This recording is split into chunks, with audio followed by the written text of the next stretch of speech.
What's up, everybody? Vols JP here with the Talkin VAWLS Network. Going to continue our preseason position previews breakdown. And today I'm going to talk about what I consider the heart and soul of a football team. And that's the big uglies. That's the offensive line. They don't get no glory. They don't get no pats on the back. They don't get the fans clamoring after them. But if you don't have an offensive line, in my opinion, you don't have much of a football team. And I believe that this 2020 football team, this 2020 offensive line has the potential to really, really push this program back to where Tennessee fans want it to be. When I think of the Tennessee offensive line for 2020, it all starts with number 73, Big Trey Smith. Everything that kid has been through with health and his mom passing, all of that, everything that he has dealt with, and for him to come out and be able to compete the way that he has, and the way that he missed spring practice, and the way that he practiced last year and wasn't able to practice, everything, in my opinion, starts with big number 73. And if he stays healthy and Tennessee is able to play football this year, there's no doubt in my mind that Trey Smith is an all-SEC offensive lineman, and without a doubt, in my opinion, will be an All-American. He is that good. He's that dominant of a football player. He's just a tremendous athlete, just as strong as an absolute ox, just a tremendous athlete. And this Tennessee football team, he's going to be the leader. He's going to be the vocal leader. He's going to hold everybody else accountable, and it all starts with Trey Smith. But that's not all. That's the good thing. Over the years, how many times have we had offensive linemen that have been good? You can go back to Tiny Smith, or Tiny Richardson. You can go back to the tackle that plays in the NFL now. I can't think of his name, James.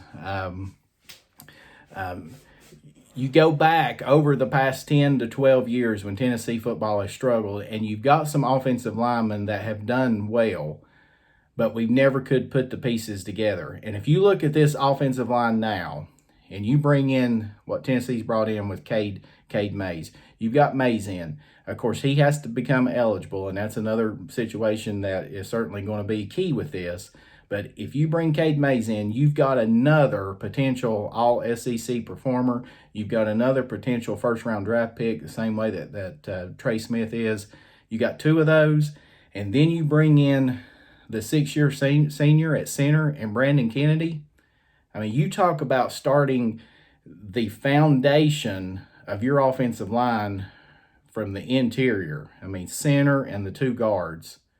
It's just unbelievable, the talent and the experience that's there. And then you look on the tackle side, and you've got two former 5-stars who will be true sophomores this year, who were thrown into the fire last year just out of necessity because that they had to. But that should be valuable experience for both Wanya Morris and Darnell Wright.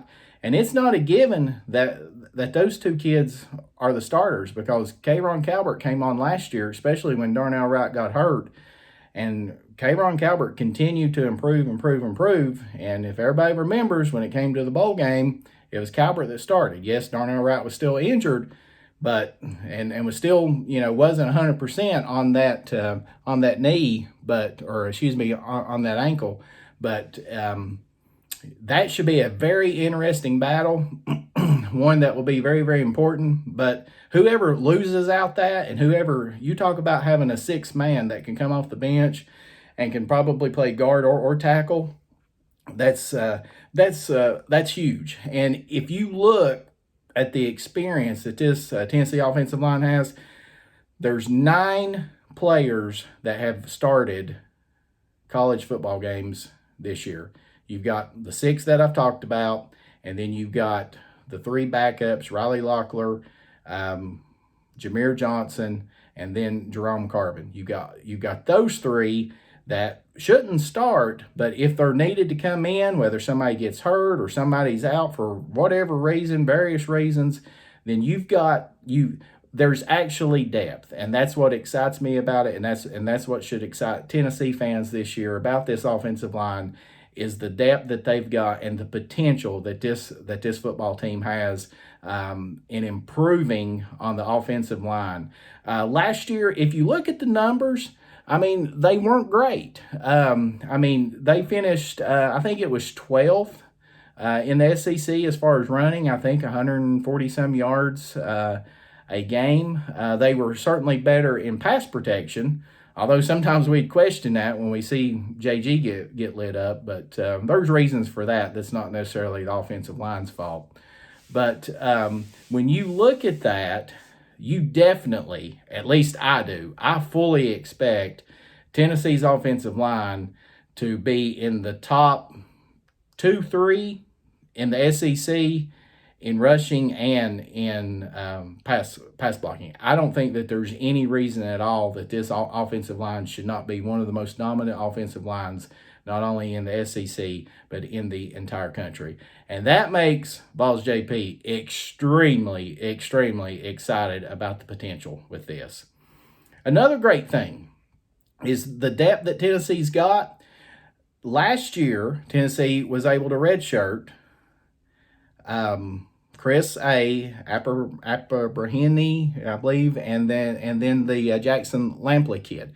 I mean, how many years? I mean, we even saw it last year to an extent, because certainly Darnell Wright and Wanya Morris had to play their freshman years. But we've got two kids there that weren't depended upon, so they've been able to redshirt. So they were able to focus on learning the system, getting stronger, getting their bodies in better shape, all of those things. So, who knows? One of those two could potentially pop up and be, the surprise of fall camp, and maybe even push some of these guys even more. And then you look at what we brought in with this recruiting class, the true freshmen this year.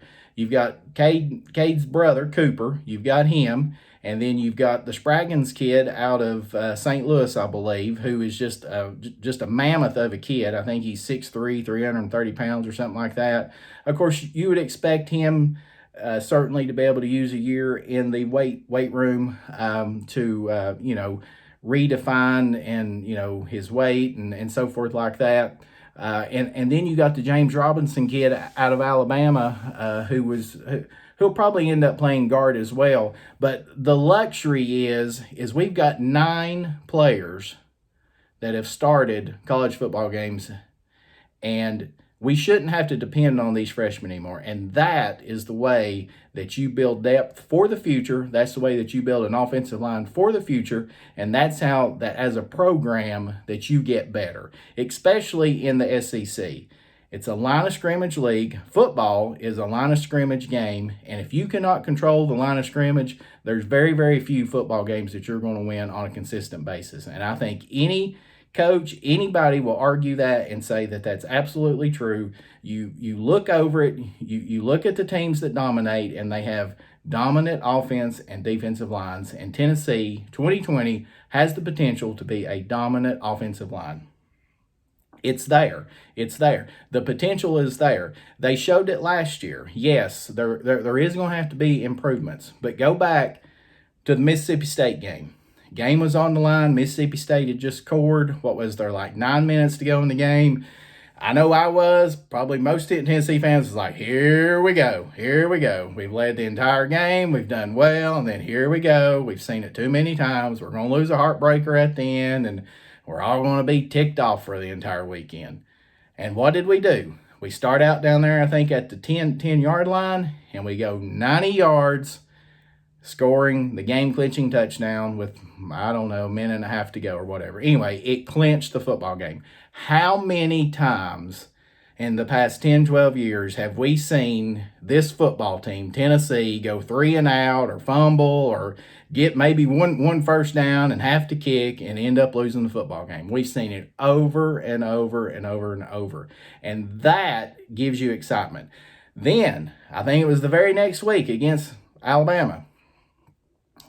How long has it been since we've seen a Tennessee team physically that's been able to go toe-to-toe against Bama. I go back to 2015, obviously, the year that Tennessee played down there, and they got beat. I think it was 19 to 14. We scored down there. But anyway, if you go back and you look at the scores of the Tennessee-Alabama series over the last 13 years since Nick Saban got down there, we all know. I mean, Tennessee fans know it's been absolutely demolished. I mean, there's no way around it. It's been ugly. We've been dominated in every phases of the game, but we've been definitely dominated physically and at the line of scrimmage. Remember last year, that one run play, it stands out to me. I mean, there were several plays, but the one run play, I believe it was in the third quarter, I believe. But anyway, I think it was even Tim Jordan running the ball. But he got hit, and Tennessee's offensive line ran over there, and they pushed that pile probably another 7, 8 to 10 yards.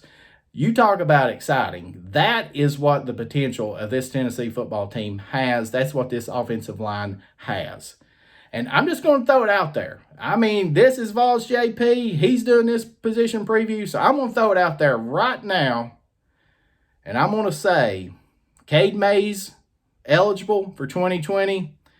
These two freshman tackles, or either Kayron and Calbert, are going to take the next step. This offensive line is going to be dominant. This Tennessee, because of that, Tennessee is going to be much more competitive in these games, much more competitive in these football games. And the offensive line is the reason that the Big Orange are going to win a couple of those games that nobody thinks that they should. That's going to do it for the position preview for the offensive line. This is Talkin VAWLS Network. Be sure to like and subscribe. We'll be back next week with another position breakdown. Until then, go Vols.